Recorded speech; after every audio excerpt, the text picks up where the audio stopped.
Hello, hello, and welcome back to Shelf Talks. I'm your host, Roberta, and today I'm excited to have with us Heather, Sloan, and Lee, founders of Heali, a wellness company that is really inspiring a movement to prevent, heal, and rehabilitate with some pretty powerful ingredients that are infused directly into their products. So, super innovative. Heali's products address sports, beauty, skincare, and aging, so clearly helping to heal our entire bodies. And a lot of us need that. Welcome. Hi, thank you so much for having me. Yeah, I'm excited to talk to you, of course, hear about the brand and the growth and the cool experiences that you've had so far. But wanted to kind of start just hearing about your background as well as your co-founder, Lee, and understanding where the idea of Heali came from. Yeah, sure. Fun fact, Lee and I have known each other for about 22 years now, and we met and worked together at an import-export company where I was doing sales and Lee was head of logistics and operations and sourcing. So my career started out, studied and trained as a chiropractor. And then, kind of on the side, I grew passionate about sales and I joined this import export company. And I later moved to Australia and practiced chiropractic and continued my sales passion and then joined a medical sales company. And then Lee kind of had the opposite path. So she was head of sourcing and operations and logistics at this import export company where we met 22 years ago. And then later grew a passion for health and wellness. So moved into study Chinese medicine. So we had this shared love of natural health and preventative wellness, as well as kind of a vast experience in selling, operations, logistics, and sourcing. And we realized we had all these skill sets that we were seeing all these gaps in the marketplace, and we wanted to solve so many solutions for how to improve the wellness category. And we also both had a fondness and passion for style. So we wanted to kind of create products that were function with fashion and could improve upon, existing problems in the pain and wellness sector, but also that could be stylish. And we wanted to merge all our expertise. That's great. So once you guys kind of said, let's start something together, what kind of led to Heali? So our first product to market is an infused sports tape with menthol and magnesium. We call it Heali tape or Heali sports tape. That really came to us very early, like pretty much in the first week of our discussions. We're like, let's do something, and like, hey, you know what I have a problem with? And we both personally experienced these issues either with our patients or individually where I had a ski accident where I'd hurt my knee, and I really wanted something that was very like supportive but also pain relieving. And so prior to our invention, you had to either choose between pain creams, which offered pain relief, or support like kinesiology tape that can move with you and offer some support, but you were unable to use them together as the wet nature of the pain cream precluded the adhesiveness of the tape. And so that was a problem that I experienced firsthand. And then Lee at the time was practicing, and she was having patients that were coming in that wanted a stylish solution, a portable solution, stuff to help with like pain relief and support, especially in the athletic world. She had a lot of, dancers and basketball players and stuff like that she was treating. And icing is messy. So people who ice all the time, it drips all over you and it's not convenient to take with you to games. So Lee was seeing patients that needed a convenient travel solution. And so infusing the kinesiology tape seemed like an easy solution for us to solve all these issues. And we landed on menthol right away because that had already been used before. But magnesium, Lee and I both had experience with in our practices, with patients for years, and firsthand and with many other people had seen the benefits of magnesium. It helps with cramps, it helps with spasms, it helps with twitches, it helps with flushing lactic acid. I mean, I could talk about it for a long time. But all the benefits, we knew right away these were the things that we tried lots of different options for infusing it with different natural ingredients, but as soon as we had the combination of menthol and magnesium, we knew that was it. So that was kind of how we landed on our first product, and then from there, we wanted to continue to iterate to create new improvements in different segments that kind of went from the beginning. Like from the start, it was the sports tape, but then we found out that we could iterate and make other improvements in other sectors. So once you just determined that, what were kind of first steps? Did you already have a manufacturer in mind? Were there some moments of you kind of reaching out and trying to identify one that worked well for you? That was the fun part. I think we just we decided the formula we want, and then we started to looking for manufacturings, right? So this is like a brand new product, and nobody had stepped into like how to construct this product, how to make the infusion works, and it has for us it has to have a good smell as well as it work effectively. And I think that was during COVID time when we started. So imagine the coordination of the logistics sending samples, and it was a quite a journey. But I'm just glad we found the right partner and developed products. So yeah. Yeah. Speaking of that, just, to what you said, it's such an innovative product that people hadn't made it in the past. Was there challenges there where your manufacturers that you were reached out to were like, this can't be done? Definitely. I've been in like sourcing for many, many years, so I still have my contact. So we reached out to maybe 15 factories. We got back like maybe two or three are willing to try because first everybody think the concept is crazy because the kinesiology tape is being in the field for so many years and nobody think it was they want to infuse, right? So they were thinking we're crazy. I think like two or three maybe come back and say, okay, you were willing to try, and then after you talk, then that's where we find our partner. They're really eager to try. That we have a different formula, we have the combinations, and they're just like right there with us to develop the products. Yeah. And then how long did it take from you starting to get kind of those early samples into saying, oh, this is the one, and we feel like we want to move forward?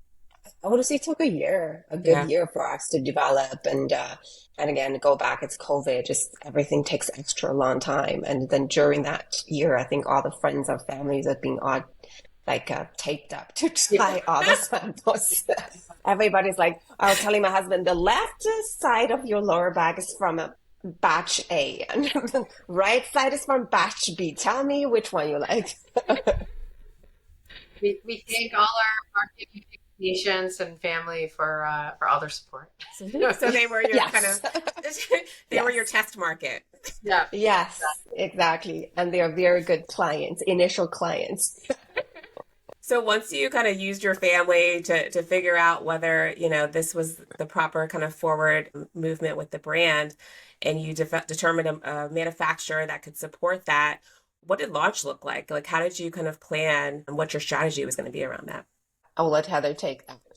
Yeah, I mean, so I've been in medical sales for 13 years, so that, and then also working at the import export company. So, selling is something that I enjoy and I've always been passionate about. So I think you kind of start with your network. That always seems like the best idea. So if you have chiropractors or physios or other medical practitioners that we could reach out to, I had a lot of hospital contacts, had a lot of medical sales contacts. I think that was like the initial start. But also, we had in the import export company that Lee and I both worked at, we had sold to big box before with other items. In the import export company, it was furniture. So, but it was furniture and accessories. So we had a lot of experience already. I think approaching big box and being comfortable with it, so it was just more finding out the best way. We understood kind of what we would need from a packaging sense and from a go to market strategy. But what was new was like how to get there. So, I mean, that was just trying to figure it out, I think, and then seeing the best way to do that. And whether it was, I mean, I always found the best ways to learn from people who've already tried to do it before you. So get as many advisors as you can, join as many podcasts as you can, make as many connections as you can who've been in the industry that could kind of take your strategy and shorten it even by a month or two. So we did get some really good advice right off the bat on the best ways to approach some of the big box retailers. So just quickly going back to your comment about kind of advisors and people around you that can help, how did you find those? I think a lot of people kind of want that, but how do you actually get that kind of in your community? I think some of it was by chance. I mean, one of our very early advisors was definitely by chance. We were selling a used car, and he was the purchaser. He happened to be someone Really? who had, yeah, and he happened to be, and it was like, oh, by the way, I used to be like the GM of like a huge big box, so like, oh, by the way, we're launching a product. Do you mind like helping us out and explaining to us like what the best ways forward would be. And like, so that was just complete fluke. I mean, anyone could have bought the used car. But I think also people likes our story and people likes our energy. So and then we're very open for all like suggestions and I think that's when we always have the conversation and then it just come along with the right person at the right time. We're like very lucky in that way and it give us some really valuable like advice to just on the growth of our company. But I think also like networking is something that like it's kind of part of sales, right? So networking is its own job. You know, LinkedIn is a fabulous source to meet people. It's very easy to find people and try to connect with them. It's not necessarily easy for everyone to respond, but similar to sales, if you put 3,000 feelers out, one person's bound to reply. Yeah. So Yeah. But also just ask. I find is also like even from my perspective, like operation resource, like just ask the factory, ask your warehouse manager and stuff. Like I think everybody's willing to provide to help you out, give you a solution. Then you come across the right person and just help you to solve the problems. and also we joined groups. So as women founders, we actually joined a women's group. So that was one thing. We're Canadian, but we joined one in our local province, which is Ontario, and that was fabulous. You know, we met connections for funding. We met connections for just different ideas to support women. And so if you can hone down into a niche like that, also think that like people are more collaborative. Yeah. I love that. So looking for groups, whether locally or in a bigger market, LinkedIn is a great platform to reach out. Manufacturers, that's a great one too. Like they could have other connections that they've worked with already in the past and then try to sell a car, right? Yes. Great. So from the launch perspective then, so you were able to reach out to chiropractors and doctors that could help in selling the product. Did you also have a website? Did you start to sell online as well? Yeah, we did our own website. We had our, yes, there was, we had our own website and we were original thinking it was Amazon is like clinic sales on Amazon and online. Then we went to, from the gentleman who has a, Heather sold the car, told us about a great retail show for big retailers. And then we did the online show. And from there, our product was nominated the best innovative product out from the whole show by all the buyers from big box retailers. Oh, wow. Yeah, first place. Yeah, and then from there, then we get into retail doors, and then that's how we started. Because I think that was not even our initial like strategy. We're thinking, okay, let's build online, build on the clinics because those easy accounts and faster cycle to close. Then and Yeah. then suddenly we're going into big retails. So not was it in your retail strategy for future, just not so quickly as to when it actually happened? Yes, not. I think it's not like 1 week we got a final final products. I think originally we had thought, like we had proven the concept already within, like, let's say patients that Lee was seeing. She had like, we had patients, we had friends who had patients. So we were able to like really test it out already and like get proof of concept, but not at scale. So like originally, we had proof of, so then like our strategy was to build up with clinics and teams locally, expand out, I guess organically, and then like build up to have a following and then go into the big box. And like Lee said, that wasn't the path that wanted us. The path chose us. We were fortunate to win that award and have big box say, hey, we really want you. And it seemed like the right fit. It seemed like this was a product that was going to do well in big box because of its unique selling proposition. And that was something that we wanted to make sure we took advantage of before, I guess, someone else tried to figure it out. Yeah, yeah. How did you get ready for such a, huge expansion pretty quickly after creating and launching the brand? Yeah, I guess it's twofold. I mean, luckily we had experience both selling into big box and producing for big box. So that was always in line with our future in our minds. It just happened shorter. So we were able to pivot pretty quickly and like be like, okay, well, we know what we need to do because we've done this before. I think the only thing was like financially we hadn't organized ourselves, like to either spend all our savings to invest into the business to move it to that level. We thought, well, okay, we'll just invest what we need and keep some in reserve, and then all of a sudden became like, okay, everything you've worked for now must go into the business. So No, it. Or just as like before, I was just talking to Heather. So before we're running the business with somebody else's money, you don't feel it. I think definitely the financial cash flow part is a big part for us to figure it out. And that is big, like a lot of big like lessons to learn too, to how to get the money organized. Now you have to finance everything and then how to get the financings to get everything, to get the products and shipped. Because retail usually they have a longer payment date, right? So that is big part, big lesson for us to learn. Yeah, you have to pay everything up front before you even get paid, right, from a retailer. So at some point, you guys were on the show Dragon's Den, which is equivalent to US Shark Tank, right? Which is super exciting. When did that happen? Was that before or after kind of getting into big box? I guess it was pretty early into our big box career, but after. So we basically had that show August 2021 where we won the first place award for the innovative drug category. And then we applied for Shark Tank of Canada, the Dragon's Den, I guess probably in January of 22. And then the show filmed in May and aired in October. So it was kind of like all of 22 was like something to do with Dragons. So whether we were Uh, like auditioning for it or accepting it or going into film and then waiting for the airing, like it was like a 9-month It's journey like a of big like part. the whole Yeah. thing. Yeah. But I guess the physical airing was in May. Or no, sorry, the physical filming. Lead to your comment about kind of financing and getting money in order to launch in big box. Is that one of the reasons why you guys applied for this show? Well, I think that's we applied. I mean, adores all the judges there. I think they have a great like business experiences for us to be able to present and get their critiques and comments. And not mention that we got 4 offers, and then it's a great experience. And then we really think that's a national show. Then that's great to promote our brand awareness. That was like really a strategic marketing move for us as well.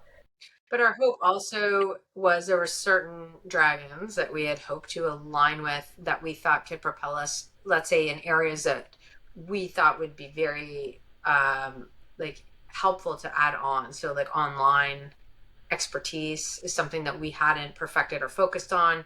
Having a dragon that maybe had that expertise to add on to our current retail strategy at that point would have been very beneficial in our minds. So you guys did end up getting a deal with Michelle and Robert, right? We did get the deal with them on air, and we did meet and go through some of the discussion points, but in the end it just wasn't a match for us. So in the end we decided to stay course with just Lee and I. But also our business has evolved so much during the period, and from filming and finalizing deal, we just like grew substantially. So whatever number we throw on the show does not make sense anymore. Yeah.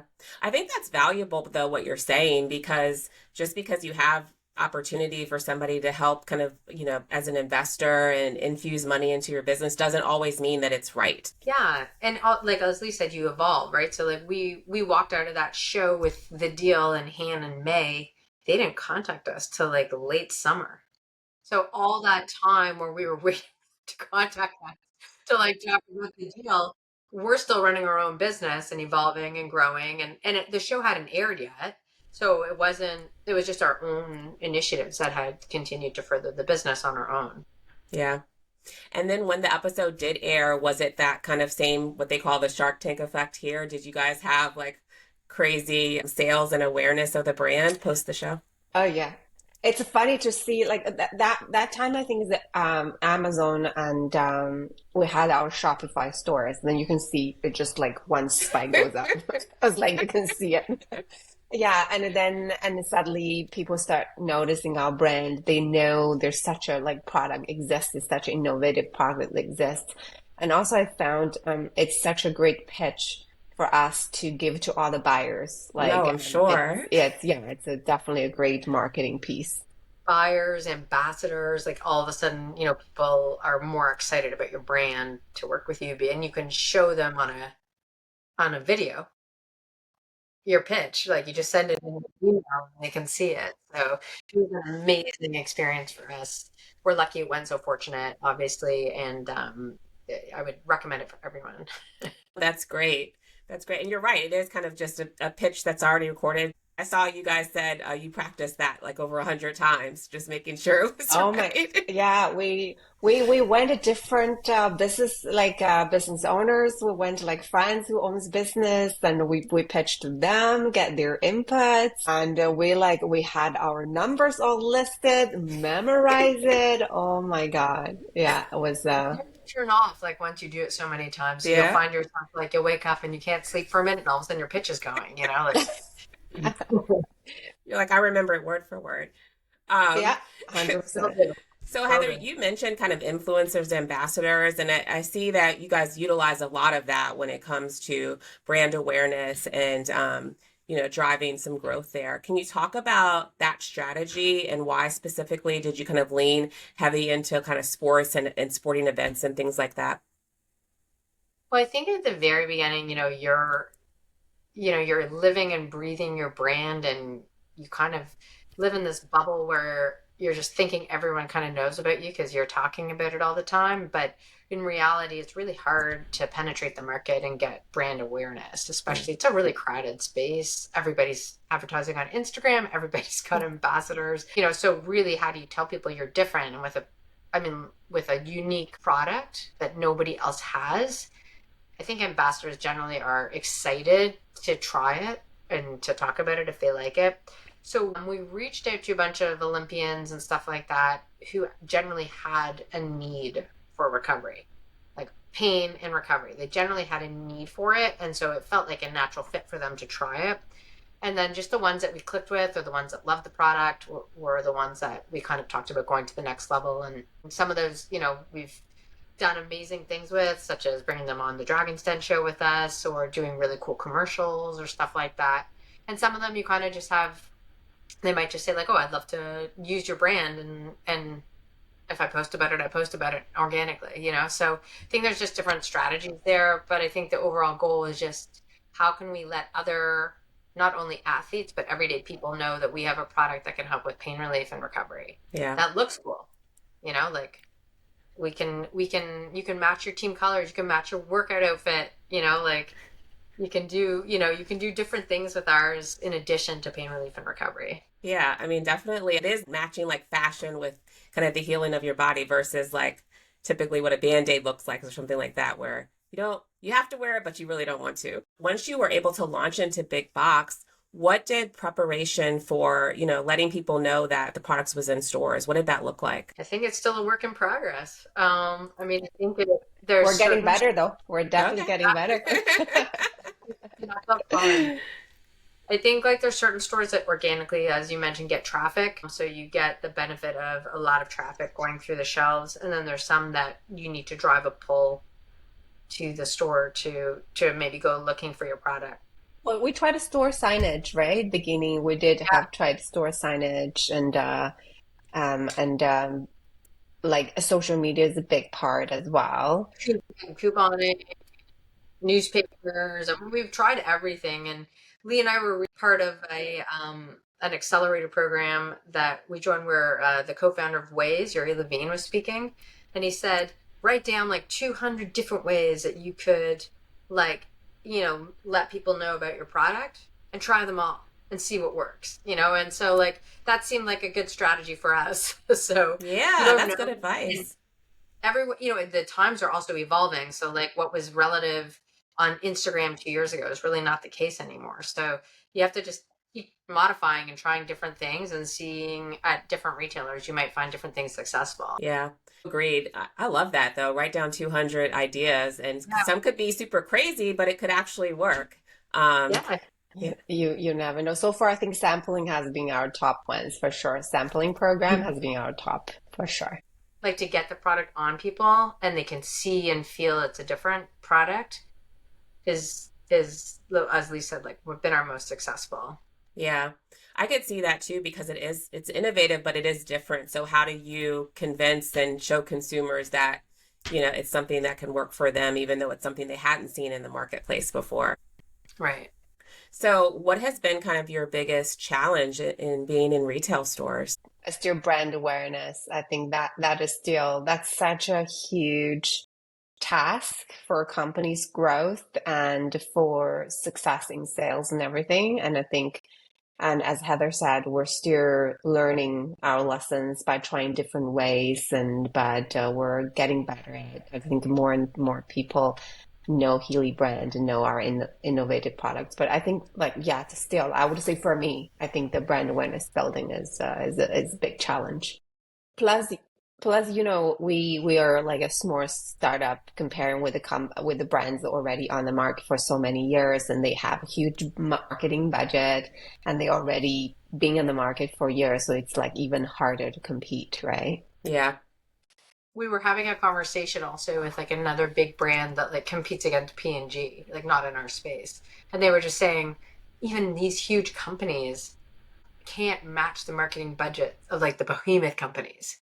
So you're always up against, probably, unless you're P&G, you're up against someone bigger, to some degree. And so it's just like, how can you use what you have to the best of your ability to get that, that traction? Yeah.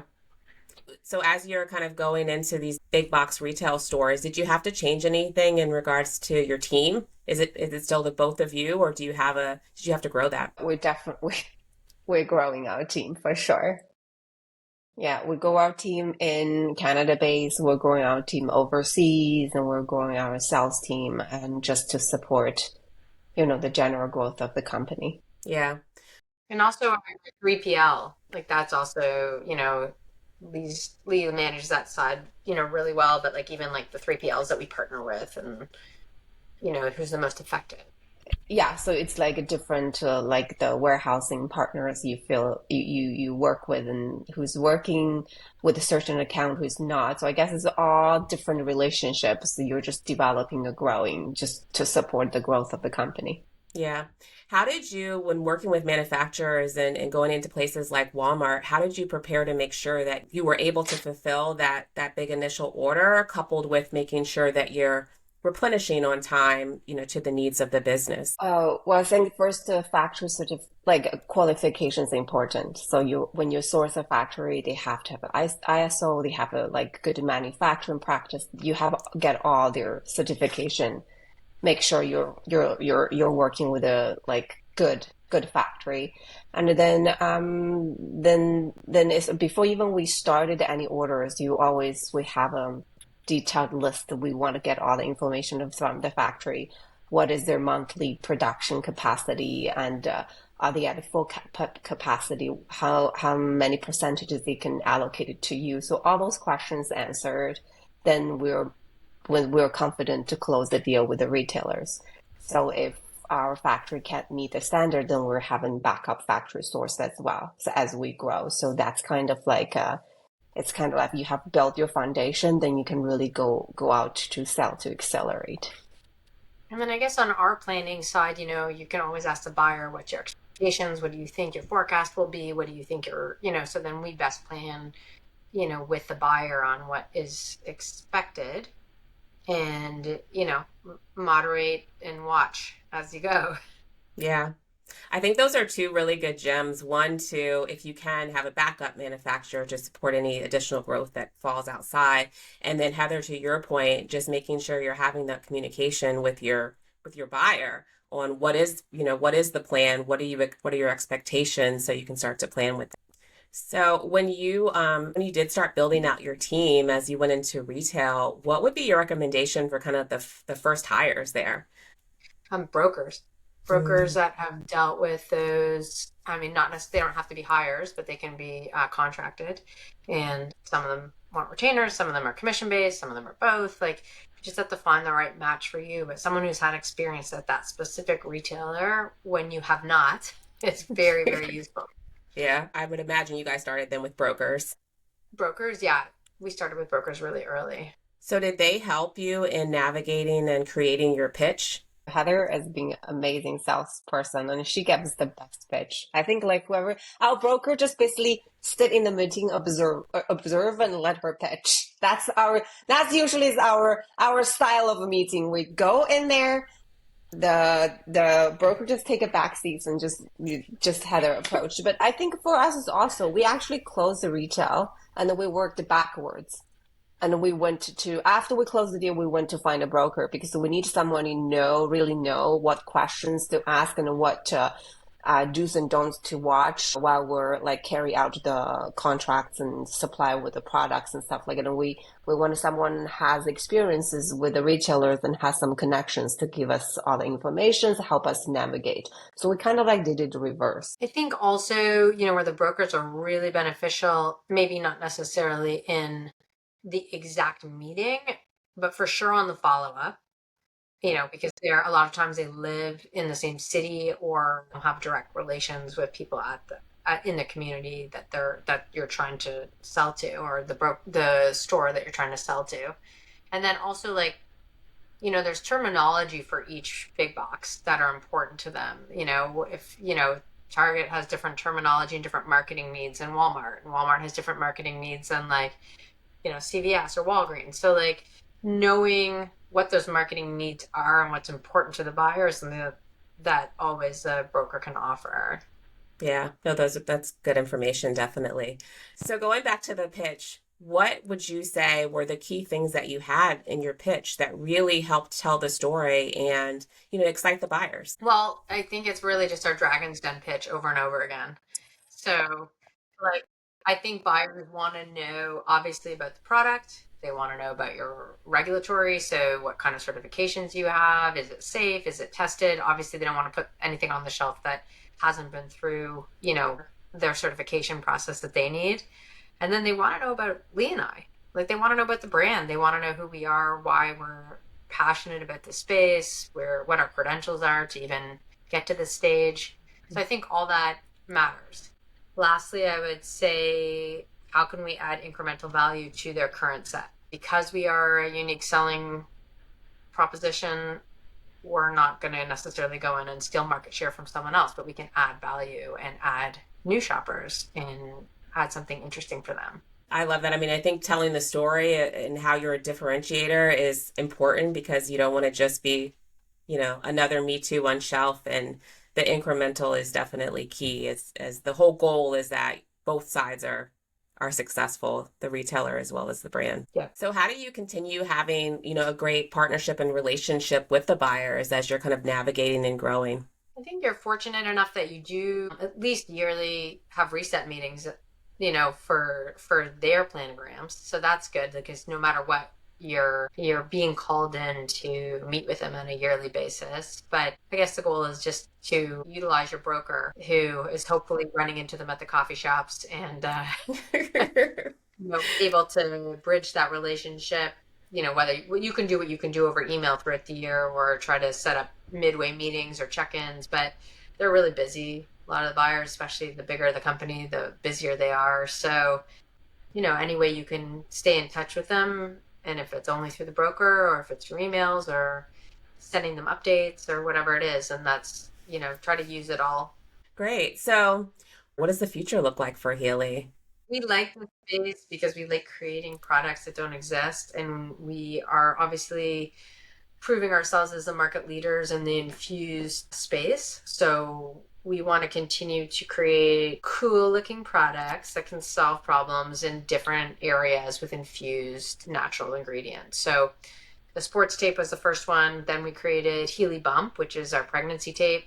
So that's for moms. It's infused with magnesium and jojoba oil and vitamin E. So it's kind of like a cool product on many levels. One, it's got words of inspiration on the tape for moms. So it kind of addresses the mental journey for mothers about, for anyone who's been pregnant, and Lee and I both have, sometimes it is a mental journey. So, we wanted to take that into consideration to just remain positive and excited. And then, to deal with the pain. So supporting the belly, lifting it up, taking the pressure off the low back and supporting the bump as it grows. And then the infused ingredients to help with pain relief and cramping and moisture and hydration and trying to help to reduce the appearance of stretch marks.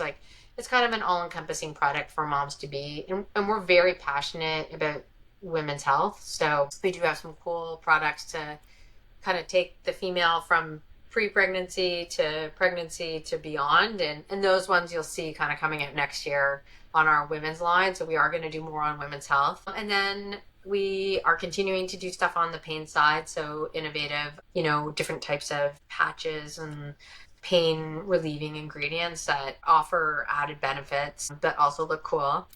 And then for anyone who's been to our website, you may have seen this one, which is so cool. It's our infused face tape. So on the beauty side, this one we kind of just did for fun. This one's infused with collagen and magnesium and hyaluronic acid and green apple stem cell. So it can address, reducing the appearance of fine lines and wrinkles, immobilizing the muscles while you sleep to have them rest, but also redness, acne. And then the main thing is also it's because it's infused with magnesium, it can soften some of the muscles that are overworked. So TMJ or jaw pain, or kind of make the skin around here supple while you're using it to cover your mouth for mouth breathers. So there's different applications you could use it. Also like cleavage wrinkles or neck wrinkles. So there's all sorts of different fun stuff that you can do with it. So I guess to your point is just to continue to innovate, try to create new, exciting ideas along the infused wellness space and target pain relief and recovery overall for people. I think we'll try to add a stylish component to all of that and pick up the market a little bit.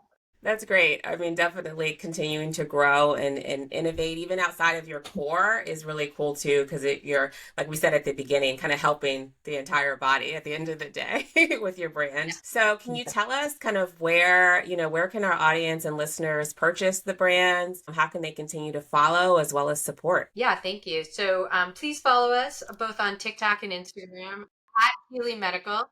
So Heali is Heali, again, a combination of my name, Heather, and Lee's name, and a play on healing. So Heali Medical is our, our trade name for Instagram, TikTok, and even our website's healimedical.com. So primarily we are focused on the big box retail places to be purchased. So Walmart, North American wide, so both in the US and Canada. In the US specifically, we're at places like Walgreens and Wegmans and Vitamin Shop, in addition to the Walmarts. And then in Canada, there's places like Sport Chek and Rexall and, again, Walmart. So really a lot of big box retailers. In Canada, also Sport Expert and Linden Drug. Yeah. Yeah, Sport Experts, Linden Drugs. Yeah. So I was going to say there's a list kind of on our website that listed a lot of our retailers. So there's a geolocator.